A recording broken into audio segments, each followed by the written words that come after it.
Elisa, une jeune policière de Charleroi, s'est suicidée avec son arme de service cette semaine. Elle aurait subi du harcèlement sexuel. Ses parents accusent tout un système. Il est 19h, bonsoir à tous, soyez les bienvenus dans cette nouvelle édition du RTL Info où il sera également question de cette échéance cruciale le 6 novembre. Si aucun accord de budget n'est trouvé, Bart De Wever a annoncé qu'il se rendra au Palais Royal pour remettre sa démission au roi. Cette nuit, nous passons à l'heure d'hiver, 1 heure de sommeil en plus, mais 1 heure de lumière en moins. Pour Natagora, la nature et notre santé en paient le prix. Le plus grand porte-avions américain est en route pour la mer des Caraïbes, officiellement pour lutter contre la drogue, mais le Venezuela dénonce, lui, une guerre pour le pétrole. Donald Trump, qui voit grand, il a fait construire une salle de bal à 300 millions de dollars au cœur de la Maison-Blanche, mais également au prix d'une aile historique qui a été rasée cette semaine.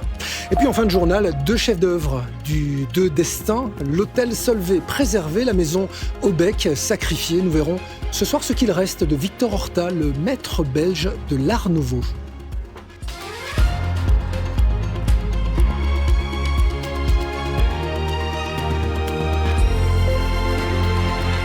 Une jeune policière de la zone Charleroi s'est donné la mort cette semaine avec son arme de service. Elle aurait été victime de harcèlement sexuel de la part d'un officier qui a été depuis suspendu.